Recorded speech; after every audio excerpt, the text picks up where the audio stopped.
สบายดีตอนสวยพี่น้องสร้างกำลังเริ่มลงมือเนาะพี่น้องเนาะบ่เอือก็มาแต่แลน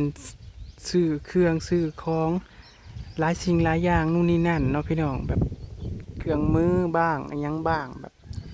ไปหาซื้อมาให้เพิ่นเนาะพี่น้องก็เลยบ่ได้ถ่ายคลิปจักเทื่อจนสวยเลยพี่น้องเนาะกำลังเริ่มลงมือโมเพิ่นก็เอามาเรียบร้อย ก็สิเริ่มเฮ็ดบันได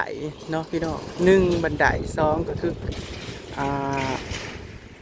ก็ตอนนี้สร้างเพิ่นกำลัง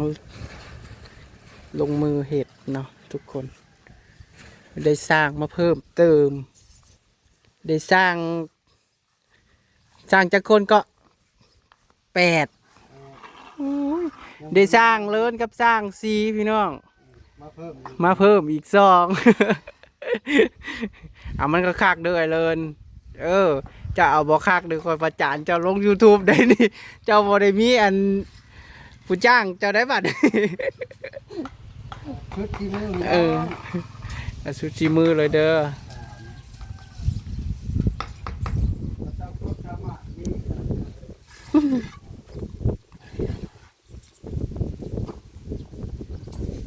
มันคือหยอดแสงกระมือใช่ไหมกำลังเริ่มก่อห้องนอนเนาะพี่น้องตัวนี้ก็เลี่ยมในเพื่อที่จะสาบเซาเอาเลยเนาะทุกคน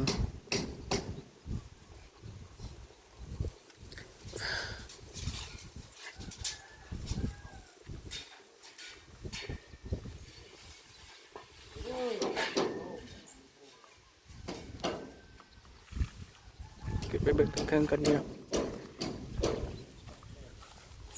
โอ้สังกะสี แค่เชิงโลดบ้านนี้จอดเด็กเพิ่งไปจอดได้ ตัวนี้วงกบพี่น้อง แค่ต่อกันไปเลยมัดที่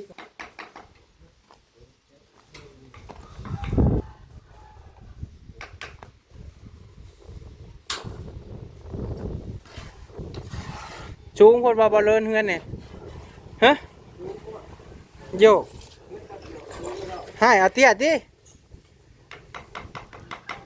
เป็นยังบุคุณลงเลิกกว่าสิ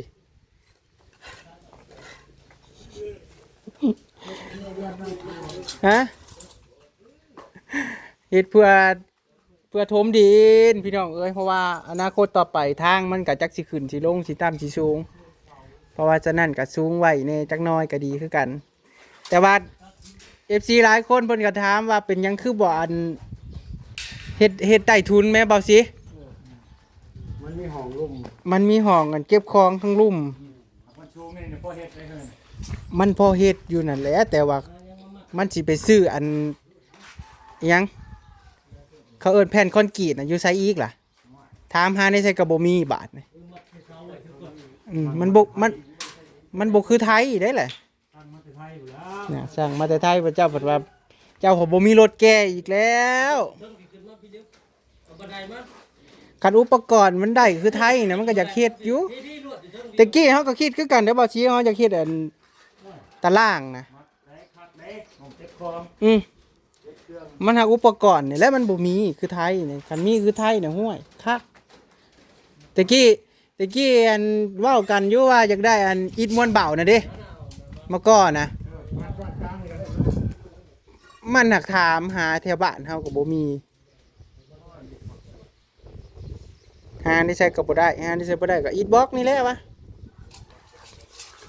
ตะกี้ก็ว่าสิเอาดินจี้อยู่ใดอ้ายว่ามึงเบิ่งของกูโลดยาดินจี้นั่นแข็งอยู่แต่ว่ามันเบิดปูนหลาย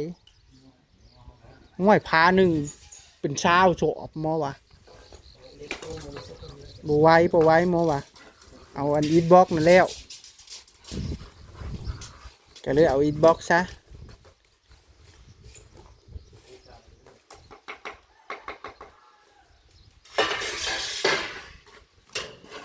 ยังสิได้ทมดินขึ้นอีกคือดอกบอลเลอร์เอ้ยสูงก็ได้คิดว่าอ้าวลวดแถวขางมันนี่แหละ ไม่ได้พุดออกก็ท่วมคานมาเลย ว่าพื้นตัวลุ่มนะชูไว้หน้าเขา อยากให้มันชูงขึ้นอีกจักหน่อยอยากให้มันชูงกว่าทาง คือว่ายังบ่สูงกระทางอยู่เพราะว่า FC บอกว่าเฮือนอิหยังคือเฮ็ดสูงกระดอกกระเดี่ยแท้เพิ่นว่า เลี้ยงละผากมันต้องมีใส่ถุน มันมีใจทุนมันก็น่าได้ไปซื้อแผ่นคอนกรีตอยู่ไสล่ะบัดนี้ ตั้งมันจะใช้อยู่แล้ว น่ะมาแต่ไทยอีกแล้วต้นทุนก็สูงขึ้นอีกแล้ว ในกองนำเขาเนาะ โอ้ย ม่วน มันสิช้ำหนึงบ่เพื่อจะ โอ้แพงอยู่พี่น้องมันกองนำเขาแพง แม่น นะที่ต่างประเทศเขาเนี่ย มีแต่ของ ใช่ของซอย ก็เจ้าอยากได้ของไทยก็ราคาก็เพิ่มขึ้นอีกสูงขึ้นอีก เพื่อที่ได้เงินอยู่แล้วก็ไม่อยาก อืม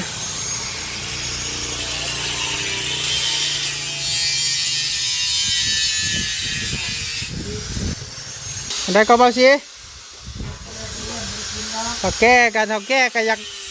เท่าแก่ก็อยากประหยัดเงินได้เท่าแก่กัน เพราะว่าจ้างนี่จ้างในราคาขาดเนาะพี่น้องเฮ้อมันอยากซอดอยากจ้างอยู่เดี๋ยวนี้นะ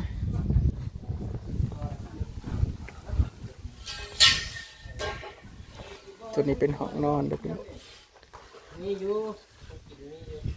โอ้ยเอาเตี้ยเราลงคลองดูแล้วได้เป็นปลาคลองอยู่ ที่ยาวนะยาว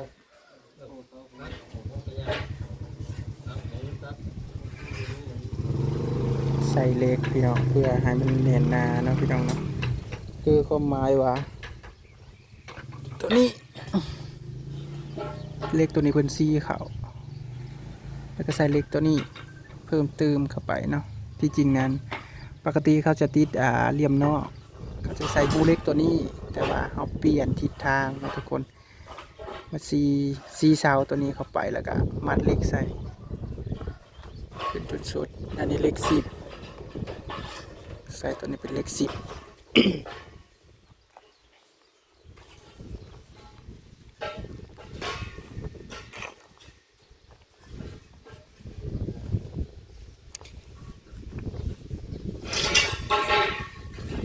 อันนี้เนี่ยเปิดใช่เนี่ยยุบอยู่นะฮะวันนะ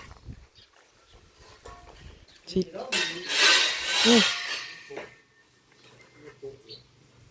ไม่กับบริชูงแห้งอันนั้นพอปันใดยุบบ่เลื่อนยุบพอดีบ่จักเป๊ะอยู่บ่จัก ยังบ่ลงเลยมีกี่หินแต่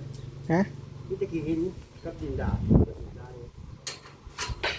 จังว่านั่นแหละลงอยู่ดอกท่านก็สิได้ตักออกท่านเรือก็ได้จ้างตักขึ้นเลยยังสิได้จ้างตักออกอยู่ เกินดอกคำว่าพอดี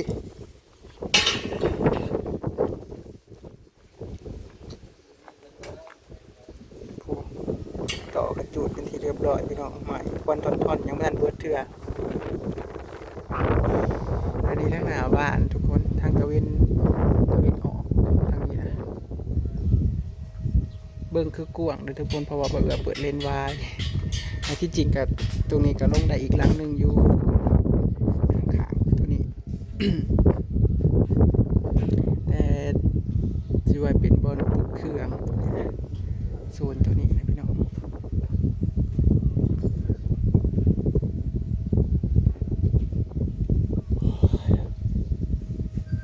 ป้าดำบริมาป้าดำที่บ้านเพื่อเอามาแต่เช้าผู้เอาถังเอาสายสายอ่างมาซื้อเครื่องอุปกรณ์ให้เพื่อน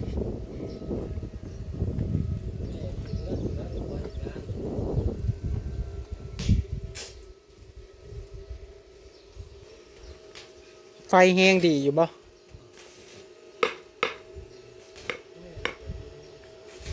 คือห้องอ้ายนั่นบ่อยากแห้งได้บ่สิอันเพิ่นอันตะกี้น่ะเพิ่นต่อเด้เงินหมออาดเด้เพิ่นต่อนำแม่เฒ่าเพิ่นแล้วบ่อยากแห้งแบบว่าบางเทื่อเปิดแอร์ก็ว่าไฟบ่อยากถึงหั่นเด้ก็เลยว่ามันแห้งดีอยู่บ่นะ ตาย อันนี้ชายเฮาเอาเบอร์เท่าไร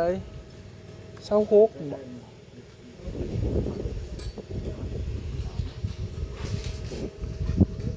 ไว้น้อยกับบนนี้ได้ ช่างชายใหญ่นี่ชุเพิ่นว่ามีใหญ่ใหญ่ชุดซ้ำนี่ชุเพิ่นว่าตะกี้แฮงอยากได้เบอร์30ปลายบ่มีว่าซั่นก็เลยว่าเอาชายนี่แหละเท่าไหร่วะ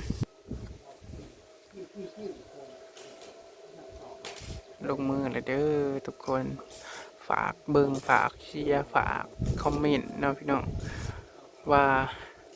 ซองเถาเฮ็ดให้เงินในผิดพลาดหมองใดแหน่ก็คอมเมนต์มาซอยนี่เด้อทุกคน แต่ว่าอัน FC เพิ่นก็ว่าเรื่องอันสาบของพี่อะหมดไปเท่าไหร่นะ900,000 กว่าก็ยังแตกคือเก่าเพราะว่าอันเสามันเป็นเสาสำเร็จรูปเนาะทุกคนเสาสำเร็จรูปนี่มันจะบ่จับคือเสาเทเองจะแม่นอยู่ แต่เฮาก็อ่ะเฮ็ดเท่าที่มันสิกันได้เนาะเพราะว่าสิใส่ตะแกรงกรงไก่เพื่อที่จะให้มันยืดถึงจะแตกแต่ก็ให้มันยืดบ่ให้มันคั่วออกเนาะทุกคนแล้วก็สิใส่ปูนกาวตึงตรงเสาเนี่ยถึงสิเบิดอีกเท่าใดดีเนาะพี่น้องเพื่อสิได้เงินหลังหนึงบ่แม่นของง่ายเมื่อย ที่สิได้ติดเงินนี่ก็บ่แม่นหยังดอกพี่น้องบ่แม่นว่าเงินนู่นนี่นั่นดอกเว้าแล้วก็อยู่ว่าไปเว้ามาพี่น้องบ่นำไปขายนาไปเฮ็ดเงินขายนาเพิ่นขายนา18 ไร่ได้เงิน 40,000 แล้วก็บ่พอก็สิได้ยืมเอื้อยใส่เฮ็ดจั่งใดเนาะพี่น้องอยากติดอยากไอ้เฮ็ดให้มันแล้วแต่มาอยู่หน่อยบ่หลายก็ให้มันแล้วภายในขึ้นโลดแล้วบัดยืนได้ก็จังว่าอีกทีหนึง แล้วห้องเสาร้อยนั่นเพิ่นสิเฮ็ดปีนี้บ่หวันบ่สิบ้านสวนเพิ่นน่ะคือเห็นเพิ่นเอารถเป็นบุกเบิกอยู่คิดว่าเพิ่นสิถมเลย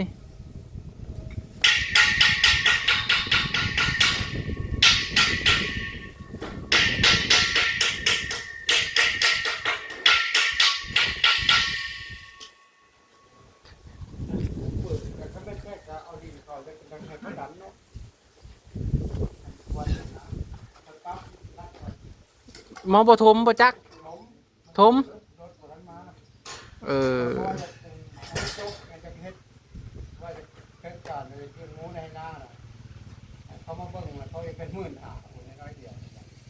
อันใดเอออันอยากเลี้ยงหมูแหละนะครับอันถมดินนะนะเขาจกในน้องนะเป็นน้องนะหมูโรงงานเราจะทมหิน ใช้เจ้าสิเลี้ยงหมองใด หมูชวนพาเขาได้ขังแท่นน้องหินนั่น คือสิเลี้ยงไก่แท้เพราะมันน้ำไหลลงเข่าเลยใช้คนเลี้ยงอยู่เทิงก็แล้วมันก็เปื้อนในบ่อไหลลงมาตรงเดินมันปล่อยลงให้หน้าเลยจำสิเมนได้อยู่ไกลบ่เมนมันลงให้หน้ามันบ่คือเทิงเลยว่าลมล่องเลยถ้าเบิ่งโลดเมนเด้อ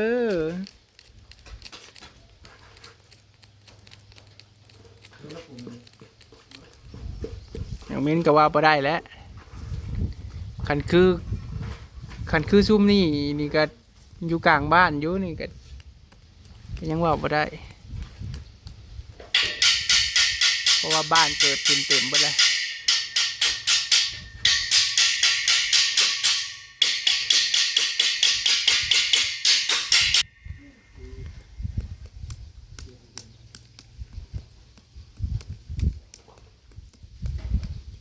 จะได้หน้าติดเงื่อนอันนี้ดิน้องคือสิคัก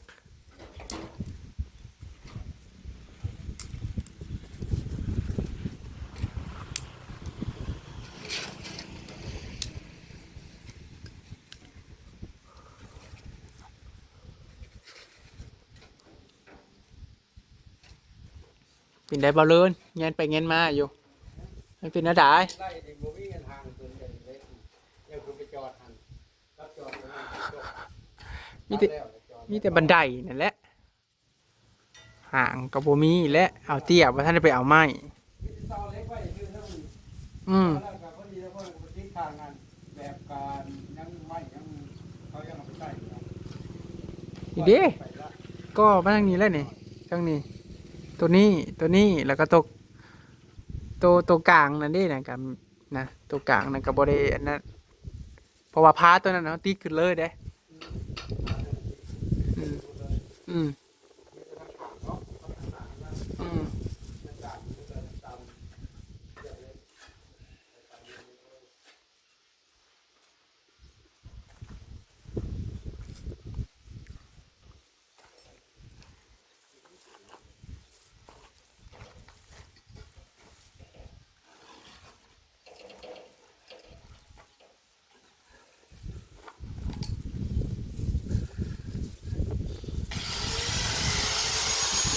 พี่น้อง